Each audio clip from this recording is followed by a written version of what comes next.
세계 2차 세계대전 중에 한 청년이 어머니에게 이렇게 편지를 썼다고 합니다. 어머니, 저에 대해 걱정하지 마세요.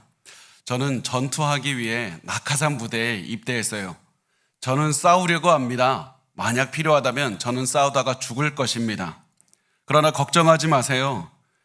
청년이 죽지 않고 이길 수 있는 전쟁은 없으니까요. 소중한 것들은 희생으로만 얻을 수 있잖아요. 여러분, 우리가 이것을 기억하셨으면 좋겠습니다. 소중한 것들은 반드시 희생으로만 얻을 수 있습니다. 희생하지 않고 얻을 수 있는 소중한 것은 존재하지 않습니다. 그래서 예수님께서는 우리를 위해서 희생해 주신 겁니다. 예수님께서 나를 위해서 목숨을 버릴 만큼 소중하게 여겨주시고 나를 위해서 희생해 주신 겁니다. 이것이 놀라운 겁니다. 예수님께서 나를 구하기 위해서 이 땅에 오셔서 인간이 되어주셨고 온갖 모욕과 고난을 당하다가 십자가에서 죽는 엄청난 희생을 해주신 겁니다. 그렇게 해서 구원시켜 주신 것이 나인 겁니다. 내가 그렇게 소중한 존재인 겁니다.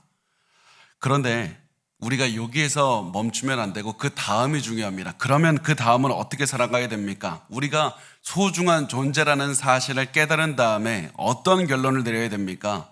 그것은 우리도 예수님을 따라서 희생하며 살아야 된다는 겁니다.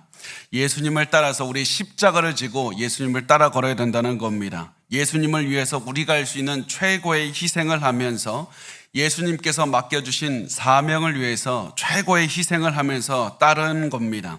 우리에게 맡겨주신 사명을 위해서 우리에게 주어진 그 어떠한 것이라도 내가 포기하겠다라는 그런 마음으로 예수님을 따라가야 되는 겁니다. 그런데 너무나도 안타깝게도 많은 목회자들이 이런 이야기는 하지 않고 행복한 삶에 대해서만 말을 합니다. 예수님이 당신을 위해서 죽었으니까 이제는 어려운 것은 피하고 행복한 삶을 살라고만 말을 합니다. 또 많은 부모님들, 기독교 부모님들은 자녀들에게 말합니다. 너희는 그렇게나 소중한 존재이니까 앞으로 너희 중심인 인생을 살아라. 다른 사람 신경 쓰지 말고 눈치 보지 말고 너희 자신만을 위해서 살라고 말합니다. 그래서 우리가 이렇게 기도하는 것 아닙니까? 하나님, 고난으로부터 우리를 지켜주십시오. 우리가 어려움을 겪지 않도록 해주십시오. 우리가 편하고 돈 많이 벌고 잘 살게만 해달라고 이렇게 기도하고만 있지는 않습니까? 우리가 예수님이 하신 말씀을 잘 들었으면 좋겠습니다. 우리를 위해서 희생하신 예수님은 이제부터는 우리가 예수님을 사랑하는 마음으로 다른 이들을 위해서 희생하며 살라고 말씀을 합니다. 주님께서 맡겨주신 사명을 위해서 희생하라고 말씀을 합니다. 그리고 바로 이렇게 희생을 두려워하지 않을 때 그때 비로소 우리의 가슴속에 용기가 생기는 겁니다. 여러분, 고난으로부터 도망가고 내가 편한 삶을 살기만을 원할 때는 절대로 내 마음속에 용기는 생겨날 수가 없습니다. 내가 예수님의 뒤를 따르기 위해서는 내 가장 소중한 것도 기꺼이 포기하겠다는 이 마음이 있을 때 그때 우리 마음속에 용기가 생기는 것이고 그때 우리가 고난 중에서도 기쁨을 느끼는 것이고 그때 우리의 마음속에 영적인 성장이 일어나고 영적인 전쟁에서도 승리할 수가 있는 겁니다. 우리를 위해서 희생하신 예수 그리스도를 따라서 우리도 희생하면서 앞으로 걸어갔으면 좋겠습니다. 오늘 우리가 지난 시간에 이어서 예수님, 우리를 위해서 희생하신 예수님의 모습을 볼 겁니다. 우리가 지난 시간에 나누었죠. 예수님은 총 6번의 재판을 받았습니다. 그런데 예수님은 단순히 우리 시대처럼 재판을 이렇게 고상하게 받는 게 아니라 재판을 받으면서 엄청난 폭행을 당했습니다. 그리고 십자가를 지시기 전에 크게 채찍질을 당한 다음에 이제 십자가 나무를 어깨에 메고 십자가를 이 처형을 당하는 장소까지 이제 걸어가게 됩니다. 이때 예수님이 어떻게 걷게 되냐면 예수님이 십자가 나무를 지고 걸으면 예수님 이 사방으로 4명의 군인들이 이 주변을 포위해서 걷고 앞에는 백부장 한 명이 인도해서 걸었습니다. 이 백부장이 사형수가 보통 이 십자가를 이 형을 당하는 사형수가 십자가 위에서 죽을 때까지 사형 전체를 집행하는 역할을 맡게 되는 겁니다. 이 백부장은 수많은 사형수들을 지금까지 보았기 때문에 십자가 처형에 관해서라면 전문가였습니다. 그런데 이 사람이 볼 때 예수님이 십자가 나무를 지고 가는 모습을 보니까 몸 상태가 너무 좋지 않았습니다. 예수님이 도대체 나무를 들고 한 걸음도 더 이상 걸을 수가 없는 상태였습니다. 왜 그렇습니까? 예수님 이 십자가에 이 지기까지 엄청나게 많은 일들이 있었지 않습니까? 겟세마네에서 기도하실 때도 이 피가 땀이 아니라 피가 나을 만큼 엄청난 스트레스를 받으셨고 온몸이 굉장히 쇠약해지셨을 겁니다. 그리고 우리가 나눴듯이 6번의 재판을 받으면서 크게 폭행도 당했고 계속해서 채찍질을 당했습니다. 그래서 예수님의 몸은 만신창이가 되어 있었습니다. 그래서 백부장은 예수님이 더 이상 십자가를 질 수는 없다고 판단을 해서 근처에 있는 아무나 붙잡고, 그리고 그 사람이 구레네 시몬이죠, 그 사람을 붙잡고 십자가를 지고 대신 걷게 했습니다. 그렇게 해서 예수님은 겨우 골고다에 오게 됐고 거기서 이제 십자가에 매달리셨습니다. 이렇게 해서 예수님이 십자가에 매달리시다가 죽으실 때가 왔을 때, 가까이 왔을 때 이런 일들이 벌어집니다. 33절에서, 마가복음 15장 33절에서 35절을 보면 이렇게 말씀을 합니다. 제 6시가 되매 온 땅에 어둠이 임하여 제 9시까지 계속하더니 제 9시에 예수께서 크게 소리 지르시되 엘리 엘리 라마 사박다니 하시니 이를 번역하면 나의 하나님 어찌하여 나를 버리셨나이까 하는 뜻이라. 곁에 섰던 자 중 어떤 이들이 듣고 이르되 보라 엘리야를 부른다 하고, 자 보면 제 6시는 우리 시간으로 정오 12시를 의미합니다. 그리고 정오가 언제입니까? 태양이 가장 밝게 빛나는 때입니다. 그런데 이때 어둠이 임했다고 합니다. 왜 갑자기 어둠이 임합니까? 어둠은 구약에서 보면 하나님의 심판을 의미하는 것입니다. 그래서 한 낮에 가장 밝을 때 어둠이 임했다는 것은 예수님께서 엄청난 고난의 무게, 엄청난 그 죄의 무게를 견디고 있다는 것을 보여주고 있는 겁니다. 네, 어떤 분들은 이거 보고 그때 하나님의 그 진노를 상징하는, 그 심판을 상징하는 어둠이 아니라 이때 개기일식 일어난 것 아닙니까? 이렇게 말씀을 하시기도 합니다. 그런데 개기일식은 보면 몇 분만 일어나는 겁니다. 그런데 오늘 성경을 보면 이 시간에 임했던 어둠은 잠깐 임했던 것이 아니라 3시간 동안 지속이 되었다는 것을 볼 수가 있고, 그래서 초자연적인 현상이라는 사실을 알 수가 있습니다. 그리고 예수님께서 죽으시기 전에 어둠이 내린 것을 보고 우리가 한 가지를 더 기억해야 되는 것이 있습니다. 그게 뭐냐면 그거의 첫 번째 유월절 사건을 가리키고 있다는 겁니다. 여러분 기억하십니까? 출애굽기를 보면 이 이스라엘이 애굽에서 노예 생활하고 있을 때 하나님께서 10가지 재앙을 내리시죠. 그때 9번째 내린 재앙이 흑암, 암흑이 가득한 재앙이었습니다. 그리고 그 재앙이 3일 동안 애굽에 임했습니다. 그 다음 10번째 장자를 죽이는 재앙이 일어났고 그때 이스라엘 사람들은 어린 양을 잡았던 겁니다. 마가는 어둠이 6시에서 시작되어서 9시까지 지속이 되었다고 말씀을 합니다. 6시는 정오고 9시는 오후 3시입니다. 3시간 동안 지속이 되는 겁니다.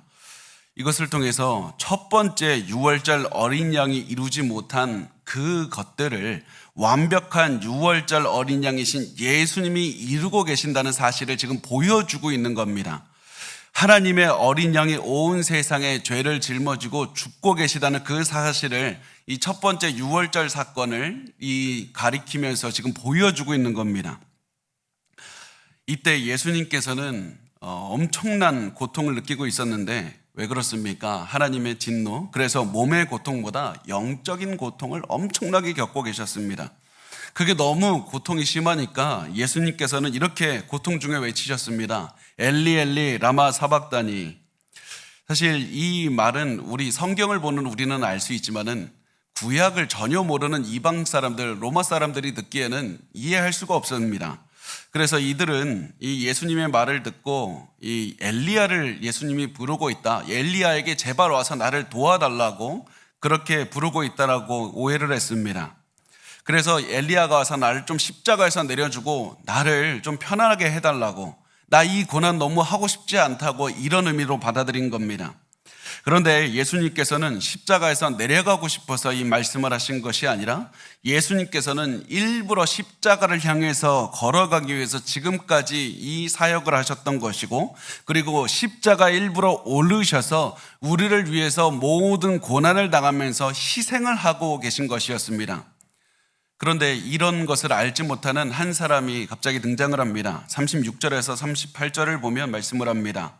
한 사람이 달려가서 해면에 신 포도주를 적시어 갈대에 꿰어 마시게 하고 이르되 가만두라, 엘리야가 와서 그를 내려주나 보자 하더라. 예수께서 큰 소리를 지르시고 숨지시니라. 이에 성소 휘장이 위로부터 아래까지 찢어져 둘이 되니라. 여기서 아마 군인인 것 같습니다. 이 사람이 누군지는 알지 못하지만 이 군인이 스폰지에다가 신포도주를 적셔서 예수님께 드렸습니다. 이 신포도주는 그 당시에 군인들이나 밖에서 일하는 노동자들이 자주 마셨던 것인데, 왜냐하면 물보다 더 싸고 훨씬 이 갈증을 해소하거나 몸을 좀 시원케 하고 그런 역할을 했기 때문에 그렇습니다. 그런데 이 사람이 갑자기 예수님께 신포도주를 적신 그 스폰지를 예수님 입에 갖다 댑니다. 왜 그렇습니까? 예수님 좀 더 오래 살게 하려고. 예수님이 엘리야에게 도와달라고 했으니까 저 예수의 말대로 엘리야가 정말 와서 이 사람을 내려주는지 그것을 확인하고 싶어서, 어떤 사람들은 이 사람이 조롱하기 위해서 했다고도 하고 어떤 사람은 예수님을 진정으로 생각하는 마음으로 했다고 하는 학자들도 있지만 우리는 그 사람의 마음을 알지 못합니다. 여하튼 이 사람은 예수님을 더 오래 살게 하기 위해서, 그래서 고통을 더욱더 오래 겪게 하기 위해서 이렇게 한 겁니다. 그런데 우리가 이것을 보고 굉장히 놀라운 일이 있는데, 그게 뭐냐면 이 사람이 포도주를 줬다는 것이 아니라 예수님이 포도주를 마셨다는 데 있습니다. 예수님께서는 곧 죽으실 분인데 굳이 이거 포도주 마셔서 뭐 하겠다고 왜 마시셨을까요? 예수님께서는 왜 이 포도주를 드셨습니까? 그것은 무엇이냐면 예수님이 단순히 목이 마르기 때문에 마신 것이 아니라 이것이 상징하는 것이 있기 때문에 그렇습니다. 그리고 이것이 상징하는 것은 하나님이 주시는 진노의 잔입니다. 예레미야서 25장 15절 말씀에 이렇게 말씀을 합니다. 이스라엘의 하나님 여호와께서 이같이 내게 이르시되 너는 내 손에서 이 진노의 술잔을 받아가지고 내가 너를 보내는 바 그 모든 나라로 하여금 마시게 하라. 이 진노의 술잔이 무엇이냐면 모든 하나님을 거역하는 그 모든 사람들이 마셔야 되는 하나님의 진노를 가득 담은 잔입니다. 예수님께서는 이 죄인들이 마셔야 되는 하나님의 진노의 잔을 일부러 이때 드신 겁니다. 그래서 예수님께서는 이 진노의 잔을 마신 다음에 마지막으로 크게 소리를 지르시고 영이 떠나셨다라고 말씀을 하고 있습니다. 그래서 우리가 이것을 하나하나를 볼 때마다 그냥 의미 없이 예수님이 자신의 육체를 시원하게 하기 위해서 했던 그 모든 것이 아무것도 없고, 예수님께서 이 하신 모든 것들은 한 가지를 가리키고 있습니다. 예수님은 억울하게 살해당하신 분도 아니고 피해를 입으신 분도 아니고 우리를 위해서 자발적으로 희생하셨다는 사실입니다. 예수님은 우리를 위해서 모든 것을 다해서 희생할 만큼 우리를 그만큼 사랑하셨다는 그 사실을 보여주고 있습니다. 그래서 예수님께서 이제 죽으신 다음에 예수님께서 이 희생을 통해서 이루고자 하셨던 일이 곧바로 일어났던 것을 마가는 기록을 합니다. 그게 뭐냐면 성소 휘장이 찢어진 겁니다. 성소 휘장은 이 성소와 지성소를 구분하는 그 휘장이고, 지성소에는 언약궤가 있는 것이고 언약궤는 하나님의 임재를 상징하는 겁니다. 하나님이 거기 계시다, 이것을 상징적으로 보여주기 위해서 언약궤가 있습니다. 그리고 그 언약궤가 있는 지성소를 휘장이 막고 있는 이유는 하나님께 함부로 다가갈 수 없다는 사실을 보여주기 위해서 그런 겁니다. 하나님께 함부로 다가갔다는 죽을 수밖에 없다는 사실을 알려주기 위해서 그렇습니다. 그런데 이때 예수님께서 죽으셨을 때 성소의 휘장이 찢어지면서 무엇을 보여줍니까? 이제는 예수님께서 우리를 위해서 희생하셨기 때문에 우리가 하나님께 나아갈 수 있게 되었다는 사실을 드러내고 있는 겁니다. 예수님의 희생 때문에 인류와 하나님을 가르고 있다는 이 휘장이 쓸모없게 되었다는 사실을 보여줍니다. 그 다음에 39절에 보면 말씀을 합니다. 예수를 향하여 섰던 백부장이 그렇게 숨지심을 보고 이르되 이 사람은 진실로 하나님의 아들이었도다 하더라. 이때 예수님 근처에 백부장 서 있었습니다. 그 백부장 누구였습니까? 아까 우리가 나눴듯이 예수님의 이 십자가 처형을 관할하는 사람이었습니다. 이 사람은 예수님이 십자가를 이 나무를 지고 계속해서 길을 걷고 있는 그 모든 순간들을 다 봤습니다. 예수님이 십자가에서 무슨 이야기를 했는지 어떻게 행동을 하셨는지 다 보고 있었습니다.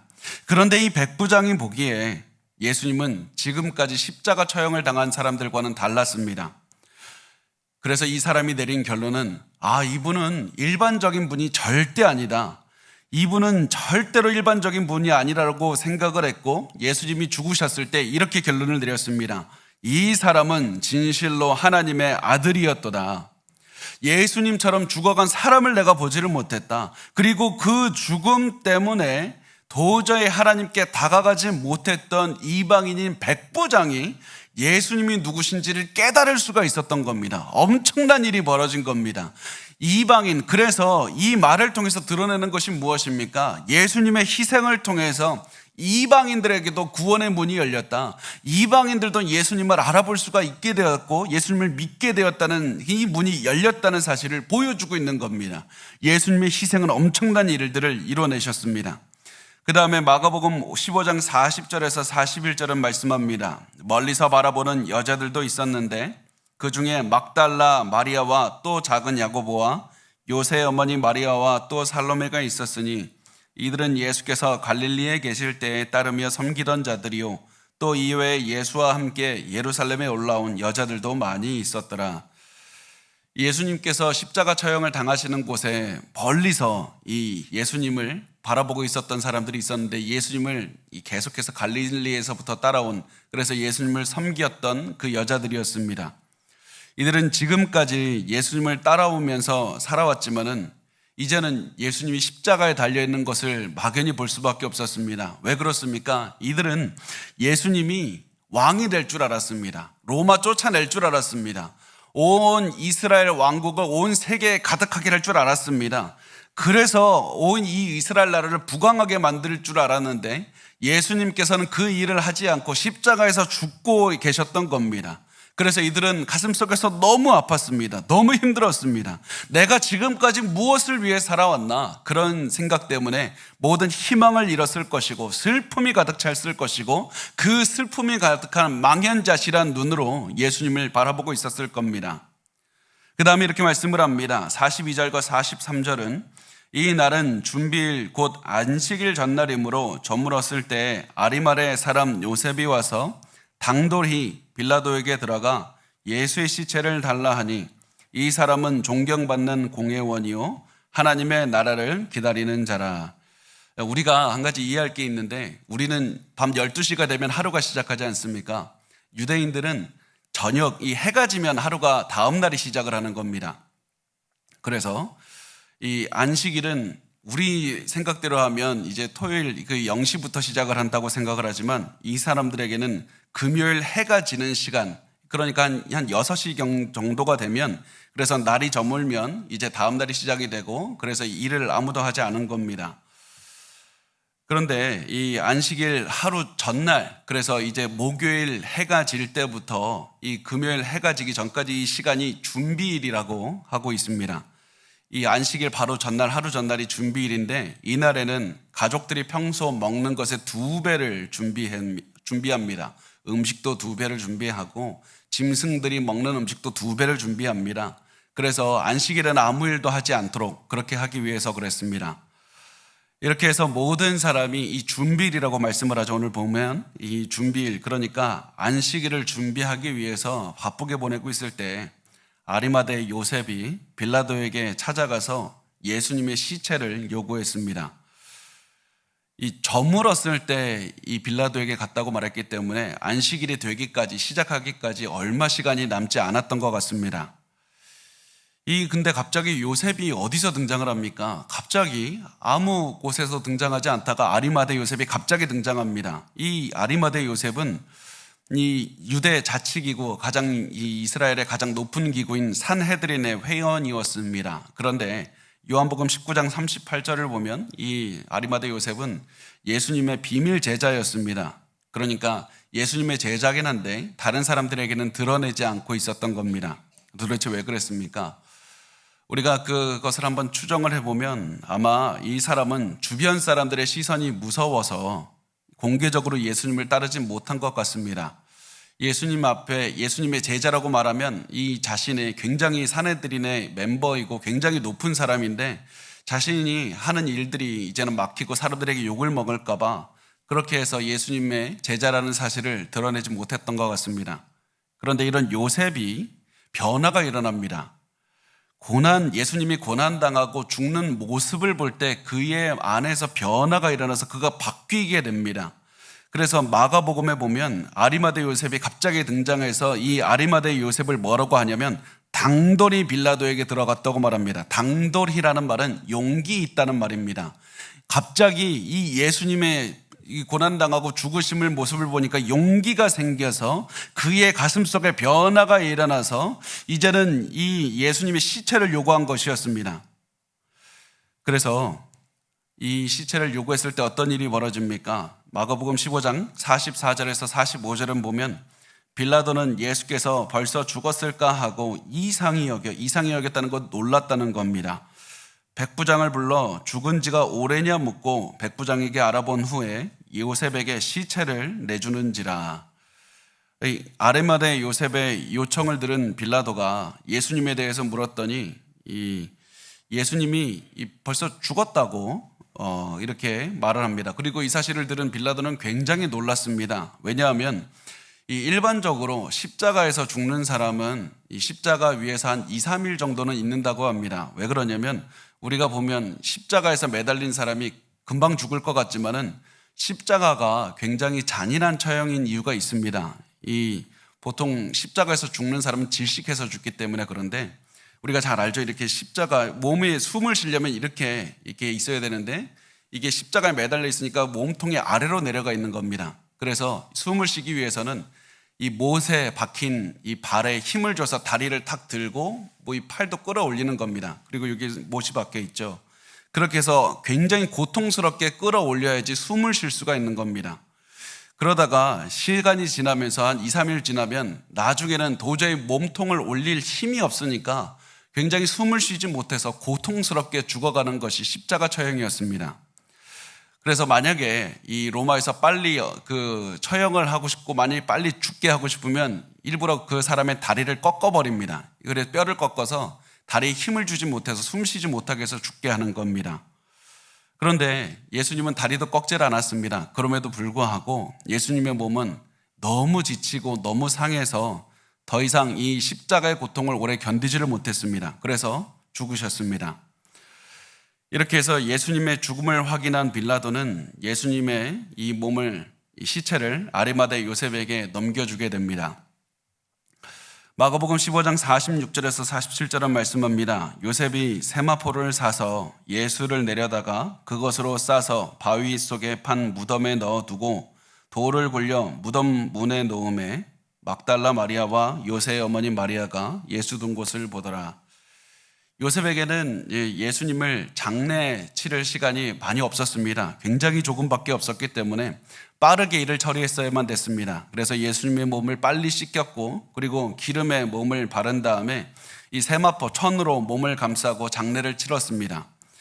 그리고 요셉은 이 예수님을 최근에 이 새로 만든 무덤에 넣었고 거기에서 이제 동그란 돌을 이제 굴려서 입구를 막았는데 이때 굴린 이 돌이 보통 이 부자들은 굉장히 큰 돌을 굴려서 놨는데요. 이때 아마 한 1톤, 최소 1톤 이상일 것이다. 이렇게 예상을 합니다. 이렇게 넣으면서 나중에 내가 시간이 되었을 때 장례를 마무리하겠다는 마음으로 집으로 돌아갔을 것 같습니다. 그런데 이때 막달라 마리아와 요새 어머니 마리아가 뭘 하고 있다고 말을 하냐면 무덤을 향해 앉아서 무덤을 바라보고 있었다고 말을 합니다.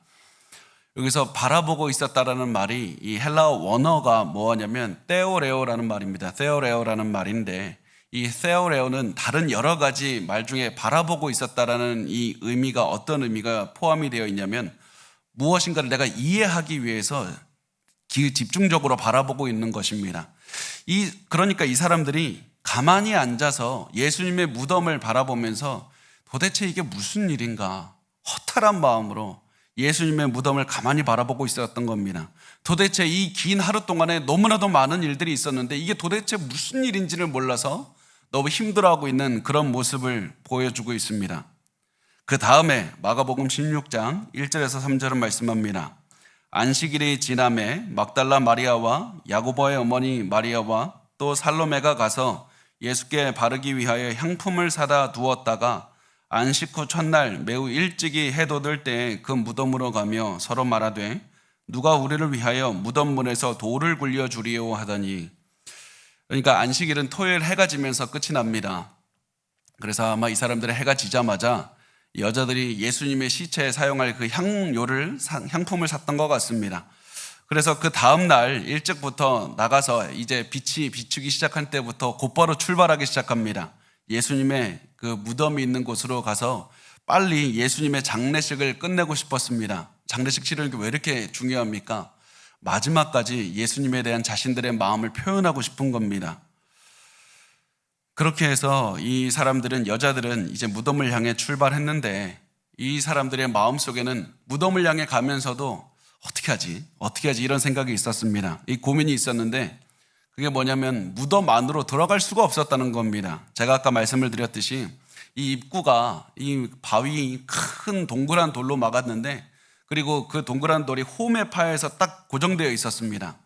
이것을 옮기려면 남자들 여러 명이서 지렛대를 이용해서 든 다음에 그것을 쐐기로 해서 이제 움직이지 못하게 입구를 고정시킨 다음에 이제 들어가는 겁니다.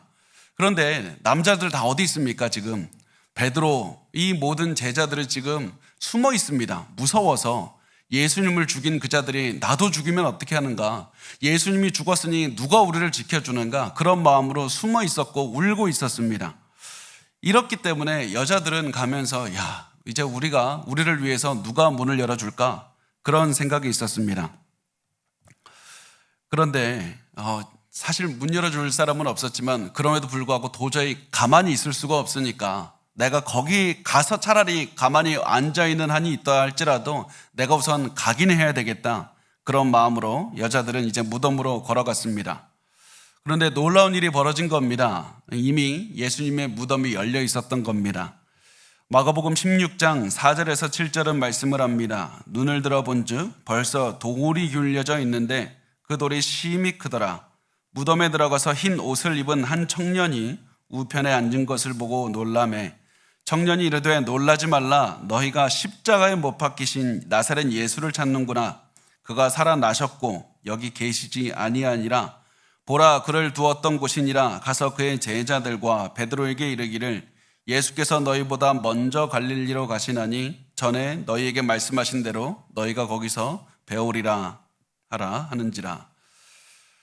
이 여자들이, 제가 예전에도 말씀을 드렸는데 왜 이 입구가 열려 있었을까요? 예수님이 이 입구를, 무덤을 나가기 위해서 이 입구를 열 필요는 없었습니다. 예수님 그냥 통과하면 됩니다. 그런데 입구를 열어두신 이유는 사람들이 보고 예수님이 살아나셨다는 사실을 믿게 하기 위해서 열어둔 겁니다. 그래서 일부러 이 입구를 열어놓으신 다음에 여자들이 그것을 보고 이 옆에 옮겨져 있는 것을 보고 굉장히 놀라고 당황하니까 이 사람들은 아마 이런 생각을 했을 것 같습니다. 다른 사람들이 우리보다 먼저 와서 장례 절차를 하고 있나 보다. 우리보다 더 빨리 온 사람이 도대체 누굴까? 그런 마음으로 가봤더니 무덤이 비어있던 겁니다. 아무도 없었습니다. 근데 이때 여자들이 흰 옷을 입은 한 젊은 남자를 보았다고 하는데요. 이 젊은 남자는 천사입니다. 이 여자들은 이 청년 남자를 보고 굉장히 놀랐고 혼란스럽고 두려웠습니다. 근데 이 여자들이 이 천사를 보고 놀랬던 것은 그것보다 더 놀라게 하는 것이 있었는데, 이것은 이 청년이 한 말이었습니다. 이 천사는 예수님이 살아나셨다라고 말씀을 합니다. 예수님이 죽지 않고 살아나셨다. 그리고 사도들에게 빨리 가서 예수님께서 갈릴리에 가시니까 갈릴리에서 예수님을 만나라고 말을 합니다. 그런데 이 말을 들은 여자들이 한동안 아무런 말도 하지를 못했습니다. 아무것도 하지 못했습니다. 이 여자들의 반응을 이렇게 말씀을 합니다. 8절에 보면 여자들이 몹시 놀라 떨며 나와 무덤에서 도망하고 무서워하여 아무에게 아무 말도 하지 못하더라. 이 예수님 시대를 우리가 좀 이해할 필요가 있습니다. 예수님 시대, 요즘에는 여자들의 말이 당연히 중요하게 여기지만은 그 당시에는 여자들의 말은 전혀 중요하게 여기질 않았습니다. 그래서 여자들은 이 법정에서 어떠한 법적 효력도 없었습니다. 제가 그랬다는 게 아니라 그때 그랬다는 거니까 저를 그렇게 이렇게 날카롭게 보시면 제가 굉장히 가슴이 아픕니다. 자, 그 여자들이 아무리 얘기를 해도 아무도 여자들의 증언을 믿질 않았기 때문에 여자들은 천사의 명령이 가서 보고 들은 대로 증언하라는 것이었는데 자기들이 얘기해봤자 남자들이 믿어줄 것 같질 않았습니다. 어떻게 해야 됩니까? 그래서 너무 힘들었습니다. 예수님이 부활했다는 소식도 자기들이 너무 놀라운데 그 사실을 남자들에게 말해서 믿게 해야 된다는 것이 너무 어려웠던 겁니다. 그래서 이들은 한동안 아무런 말도 하질 않았습니다. 그런데 우리는 잘 알고 있습니다. 이들은 결국 용기를 내서 남자 제자들에게 말했고, 그리고 이들은 평생 살면서 예수님의 부활을 전하고 다녔습니다. 우리가 알고 있는 예수님이 그 부활에 대한 많은 것들이 용기를 내서 이 말을 한 이 여자들 덕분이라는 사실입니다. 그래서 우리가 하나님께서 예수님의 부활했다는 사실을 여자들에게 처음으로 보여주셨다, 가장 먼저 보여주셨다, 이 사실을 보면서 우리가 반드시 두 가지를 기억해야 됩니다. 첫 번째가 무엇이냐면 하나님은 우리가 주어진 상황에서도 사명을 감당하길 원하신다는 사실입니다. 어떤 분들은 내가 아무리 말해도 누가 믿겠습니까? 그런 두려움을 가지고 있습니다. 그래서 복음을 전하진 않습니다. 나는 성경 지식 얼마나 부족한지 아십니까? 나 전도 프로그램 이서회 해본 적도 없습니다. 말주변도 없습니다. 지식도 없습니다. 나 그래서 아무것도 할 수 없습니다. 나 그렇게 거룩하게 살지 못했기 때문에 내가 복음을 전해봤자 아무도 내 말을 믿질 않을 겁니다. 그런데 중요한 것이 무엇이냐면 하나님께서는 우리의 삶을 아시고 우리의 능력과 우리의 상황을 아시면서도 우리에게 예수 그리스도께서 부활했다는 사실을 알려주시고 복음을 증거하는 사명을 주셨다는 사실입니다. 왜 그렇습니까? 복음을 통해서 믿게 하는 것은 내 말주변이 하는 것이 아니라 하나님께서 나를 통과해서 하시기 때문에 그렇습니다. 내가 하나님께 충성하면 하나님께서는 나를 통해서 복음을 믿게 하신다는 사실입니다. 그래서 부활의 소식을 전하라는 하나님의 명령을 드린 우리가 해야 되는 유일한 반응은 하나님 나 못합니다. 하나님 언젠가는 될 수 있겠지요. 이런 말이 아니라 명령을 들은 대로 복음을 증거하는 것만이 우리가 해야 되는 첫 번째 반응이라는 사실을 반드시 기억하셔야만 됩니다. 두 번째, 우리가 여자들에게 예수님의 부활을 가장 먼저 보여주셨다는 사실을 보면서 기억해야 되는 두 번째가 무엇이냐면 예수님의 부활은 사실이라는 겁니다. 사실 이 여자들이 가장 처음 부활을 봤다는 사실을 볼 때마다 우리가 계속해서 이 사실을 기억해야 됩니다. 많은 사람이 예수님의 부활이 거짓이다, 이 예수님의 부활 거짓말로 이렇게 써놓은 것이다, 이렇게 말을 합니다. 그런데 만약에 이 사람들이 예수님의 부활을 거짓으로 만들고 싶었다면 예수님의 부활을 여자들이 가장 처음에 믿었지 않고 남자들이 가장 처음에 봤다고 이렇게 기록을 했을 겁니다. 왜냐하면 남자들이 말해야지 믿어주는 시대였기 때문에 자신들의 거짓말을 믿게 하고 싶었다면 남자들이 가장 먼저 봤다, 이렇게 기록했을 겁니다. 그런데 마가는 여자들이 가장 먼저 봤다고 기록합니다. 왜냐하면 그것이 사실이기 때문에 그렇습니다. 아무리 믿기 힘들어도 그것이 사실이고 그것이 하나님이 일하신 방식이었기 때문에 그대로 적은 겁니다. 그래서 우리가 이것을 볼 때마다 기억해야 되는 것은 부활은 실제 일어났던 일이고 이 기록은 정말 믿을 만한 기록이라는 사실을 우리가 알 수가 있는 겁니다. 그리고 여기서 마가복음 16장 8절에서 마가복음은 끝이 납니다. 우리 성경에 보면 마가복음에는 20절까지 있죠. 그런데 8절까지가 마가복음의 끝이라는 것이 학자들의 일반적인 결론입니다. 9절부터 20절까지는 나중에 조금 시간이 지나서 후대에 첨가가 된 것이라고 볼 수가 있습니다. 지금은 우리가 성경을 복사를 할 수도 있죠. 그리고 인쇄도 할 수가 있지만은 이 당시에는 손으로 옮겨 적는 방법밖에 없었습니다. 그래서 이 성경을 옮겨 적다 보니까 사실은 이때 성경을 옮겨 적는 사람들은 엄청나게 꼼꼼하고 굉장히 정결하게 자신을 유지하면서 이 성경을 옮겨 적었습니다. 굉장히 큰 주의를 기울였고 엄청난 노력을 했습니다. 그런데 아무리 이렇게 해도 사람이 하는 일이다 보니까 실수가 생길 때도 있었습니다. 실수로 말을 뺄 때도 있었고요. 말을 실수로 넣을 때도 있었습니다. 때로는 있어야 되지만은 빠졌다고 생각하는 글들을 여백에다가 써놓기도 했고, 성경이 다른 부분과 이거 안 맞는 거 아니야? 그런 생각이 들 때 글을 수정하기도 했습니다. 이 자주 일어나는 일은 절대 아니지만 사람이 하는 일이다 보니까 이런 일들이 일어나기도 했습니다. 그리고 이런 일들이 일어났던 것이 마가복음 16장 9절에서 20절 말씀입니다. 이 마가복음 16장 8절을 보면 여자들이 그냥 굉장히 혼란스러워하면서 마가복음이 끝이 나지 않습니까? 그래서 이 후대에 그 글을 옮기는 사람들이 혹시 있어야 되는 글이 삭제된 거 아니야? 이런 생각이 있었을 것이고, 그러다 보니까 없던 글이 나중에 첨가가 되는 겁니다.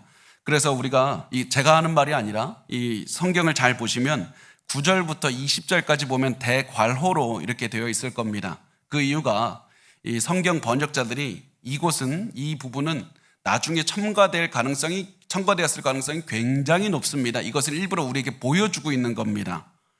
자, 그러면 이제 한 가지 질문을 할 수가 있죠. 그러면 빼죠, 그냥. 성경 원래 거 아니라면서 빼지 왜 넣습니까?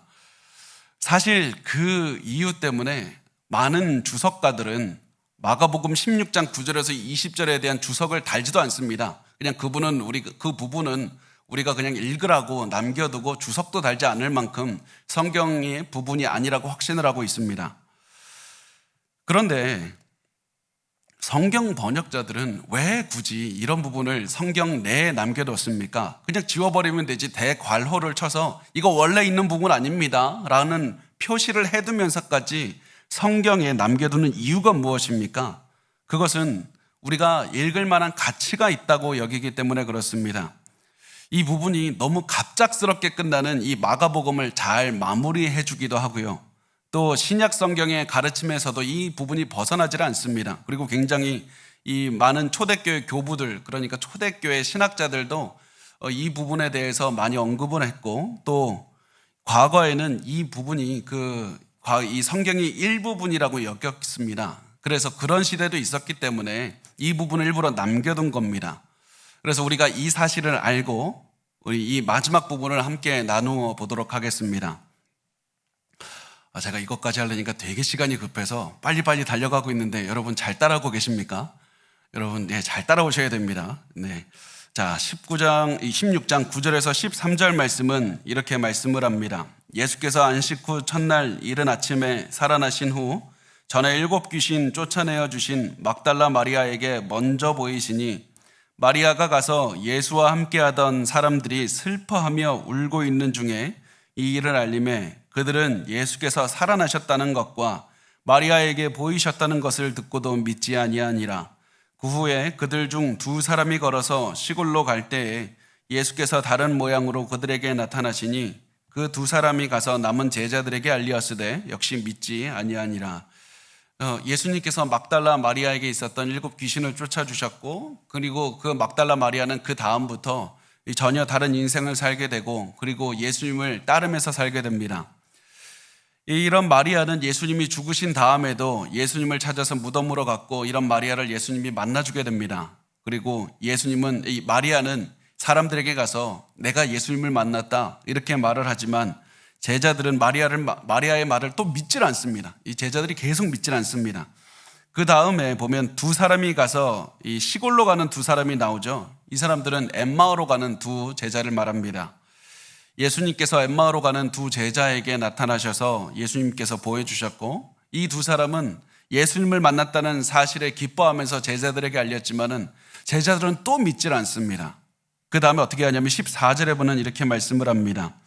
그 후에 11 제자가 음식을 먹을 때 예수께서 그들에게 나타나사 그들의 믿음 없는 것과 마음이 완악한 것을 꾸짖으시니 이는 자기가 살아나는 것을 본 자들의 말을 믿지 아니함일러라. 이제 그 후에 예수님께서 제자들에게 직접 나타나셔서 야, 너네 이렇게 부활의 증언을 믿지 않을 수가 있느냐, 그러면서 이게 꾸짖으셨습니다. 왜 이렇게 예수님이 꾸짖으십니까?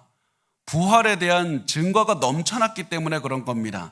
이 사람들의 증언이 믿을만 하고 그 사람들의 믿지 않는 것은 증거가 부족해서 그런 것이 아니라 너희의 마음이 완악하기 때문인 것이다. 이 사실을 말씀하면서 예수님께서 부활의 증거에 대해서 계속 믿으라고 말씀을 해주셨습니다. 그 다음에 15절과 16절, 저 다음에는 우리 한 2시간으로 좀 늘리면 제가 천천히 할 것 같은데 너무 짧습니다. 우리 다음에는 2시간, 3시간으로 좀 늘리죠. 자, 15절과 16절은 이렇게 말씀을 합니다. 또 이르시되 너희는 온 천하에 다니며 만민에게 복음을 전파하라 믿고 세례를 받는 사람은 구원을 얻을 것이요 믿지 않는 사람은 정죄를 받으리라. 예수님께서 이 제자들에게 예수님 부활하셨다는 사실을 믿게 하신 다음에 그 다음 무엇을 하십니까? 그 다음에 하신 것, 복음을 전파하는 사명을 주신 겁니다. 예수님께서 가장 먼저 하신 것이 복음을 전파하는 사명을 주십니다. 이때 여러분, 이 복음이 뭡니까? 제자들이 전해야 되는 복음이 도대체 뭡니까? 그냥 예수님 나 사랑하셨다? 그거 맞습니다. 그렇지만 그것만으로는 부족합니다. 예수님께서는 당신을 향한 놀라운 계획을 가지고 계십니다. 아니, 그거 이상입니다. 복음이 무엇이냐면 하나님이신 예수님께서 인간이 되어서 이 땅에 오셨고 우리의 죄를 위해서 대신 죽으셨다가 다시 살아나셨고 그리고 이 사실을 믿는 자마다 구원을 얻을 수 있다는 것이 가장 기본이 아니겠습니까? 이것이 복음인 겁니다. 우리가 예수님께서 우리에게 맡겨주신 전해야 되는 복음은 바로 이것입니다. 그래서 우리가 반드시 해야 되는 것은 복음을 믿는 즉시 우리가 해야 되는 것은 복음을 증거하며 살아가는 겁니다. 복음을 증거하기 위해서 어떠한 희생도 해야 되는 겁니다.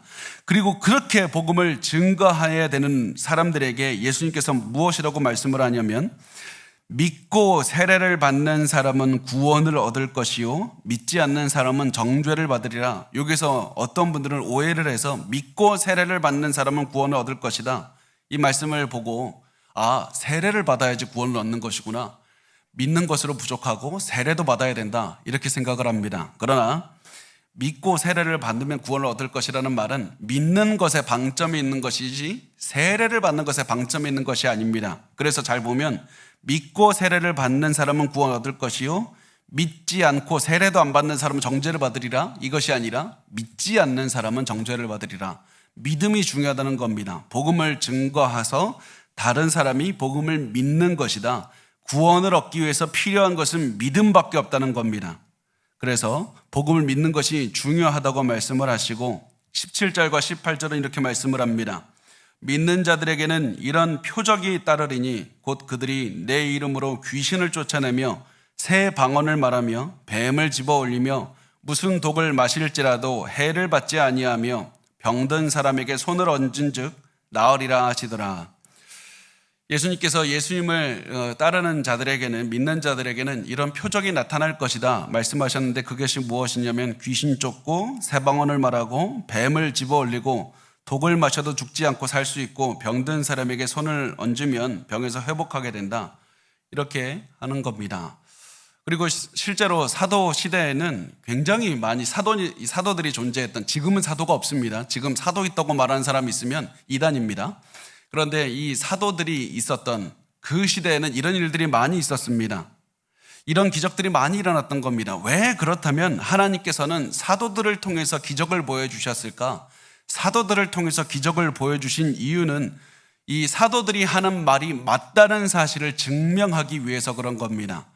이 기독교 초반에는 사도들의 말이 맞다는 사실을 입증하는 것이 너무나도 중요했기 때문에 사도들을 통해서 하나님은 많은 기적을 베풀어 주셨습니다. 그런데 신약 성경을 잘 보시면 시간이 지나면 지날수록 어떤 경향이 드러나냐면 기적의 중요성이 조금씩 줄어들고 말씀의 중요성이 계속 늘어나고 말씀대로 사는 삶, 이 말씀대로 사는 그 원칙에 따른 삶이 계속 중요하게 되는 그런 경향을 보이게 될 겁니다.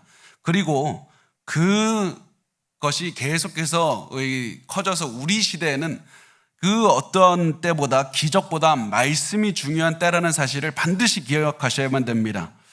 그렇다고 기적은 절대 안 일어납니다, 이런 말씀을 드리는 것이 아니라 기적은 하나님께서 주실 수도 있고 주지 않으실 수도 있습니다.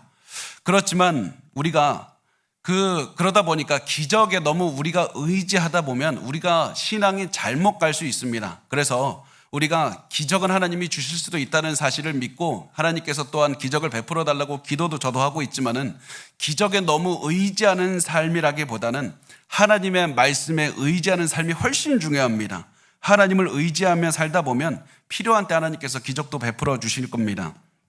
그런데 여기서 제가 반드시 꼭 짚고 넘어가고 싶은 게 있는데요.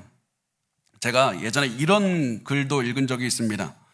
어떤 분이 이 마가복음 이 말씀 믿고 예수를 믿으면 독사에 물려도 죽지 않는다 해서 독사에 실제로 물렸다가 죽었다는 그런 기록도 봤고, 어떤 사람은 예수 믿으면 독을 마셔도 죽지 않습니다. 그래서 그거 증명하기 위해서 독 먹고 죽었다는 경우, 그것도 봤습니다. 그럴 때가 있을 겁니다. 하나님께서 독사에 물려도 살려주시고 독을 마셔도 죽지 않게 해주시는 때가 있을 겁니다. 그런데 그때가 언제냐면 복음을 전하다가 어쩔 수 없이 사형을 당하거나 복음을 전하다가 어쩔 수 없이 고난을 당할 수밖에 없었던 그런 때 기적적으로 하나님께서 개입하시는 때가 있을 겁니다. 그런데 이 사람들은 어땠습니까? 단순히 내 능력 증명하기 위해서, 내가 믿음이 맞으니까 내가 믿음을 드러내기 위해서 독사에도 물려보고 내가 독도 마셔보고 이렇게 하니까 하나님께서 하시는 일들을 남용하게 되는 겁니다. 우리가 해야 되는 것은 내가 기적을 행할 수 있다, 내가 손으로 얹으면 질병이 치유되는 기적이 많다, 이런 행동이 아니라 우리가 해야 되는 것은 항상 복음을 믿고 복음을 전하기 위해서 최선을 다해서 사는 겁니다. 그러면 때에 따라서 우리가 어떻게 살다 보면 독을 마셔도 살 수 있게 되는 그런 기적이 일어날 수 있는지 없는지는 모르겠지만은 그런 것들은 하나님께 맡기고 우리가 해야 되는 것은 그냥 말씀대로 살아가는 것, 그것을 반드시 우리가 집중하셨으면 좋겠습니다. 자, 마지막으로 우리 19절과 20절 말씀 우리 같이 한 목소리로 읽도록 하겠습니다. 시작. 주 예수께서 말씀을 마치신 후에 하늘로 올려지사 하나님 우편에 앉으시니라. 제자들이 나가 두루 전파할새 주께서 함께 역사하사 그 따르는 표적으로 말씀을 확실히 증언하시니라. 아멘. 예수님께서는 이 땅의 사역을 마치고 승천하신 다음에 하나님 우편에 앉으셨습니다. 하나님 우편에 앉으셨다는 것은 하나님 오른쪽 자리가 남아서 거기에 앉으셨다는 의미가 아니라 이 예수님이 하나님과 함께 이 왕이 되어서 이 땅을 다스리신다는 의미입니다.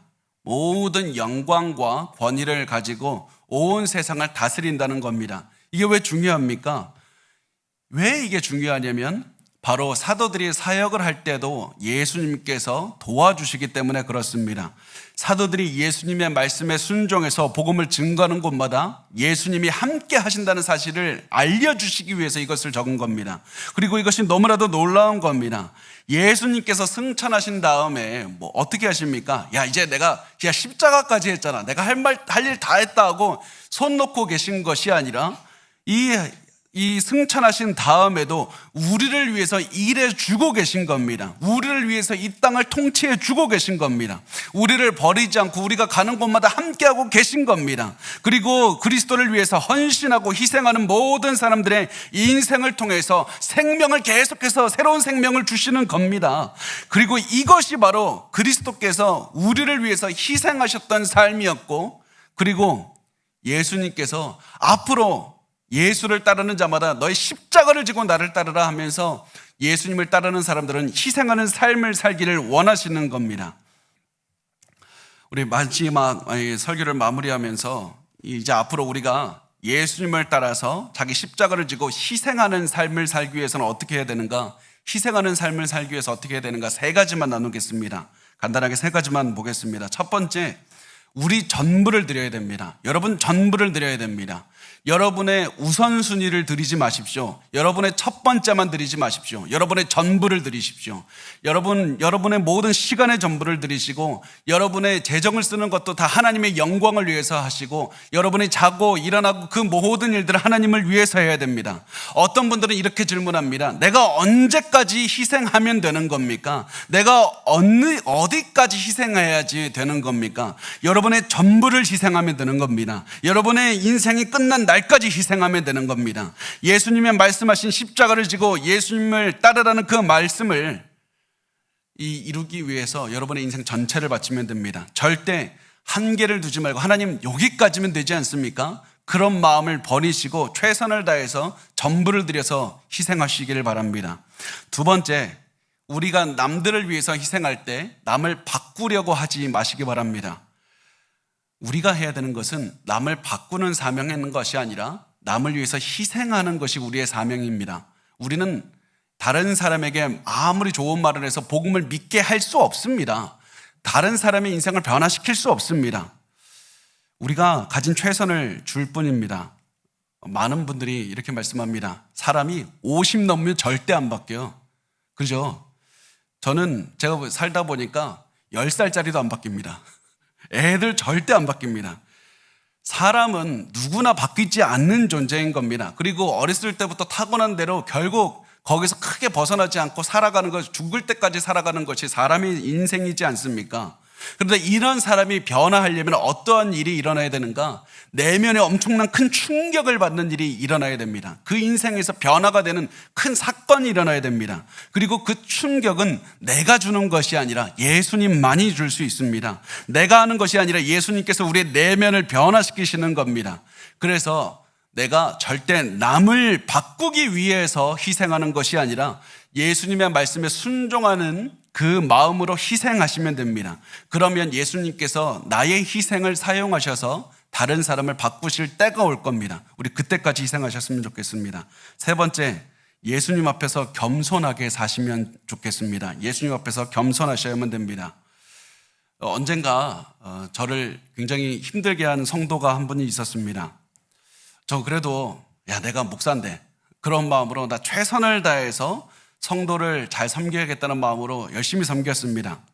나에게 맡겨진 십자가가 아니겠는가 그런 마음으로 열심히 섬겼습니다. 그런데 그런 마음으로 자꾸 섬겼더니 제 안에 어떤 게 생겨나냐면 자꾸 교만이 자라나는 것을 제가 느꼈습니다. 나 최소한 저 사람보다 괜찮은 사람 아니야? 나는 저 사람이 아무리 나 힘들게 해도 나 이렇게까지 섬기려고 나 노력하는 걸 보니까 나 좀 괜찮은 사람이 아닌가?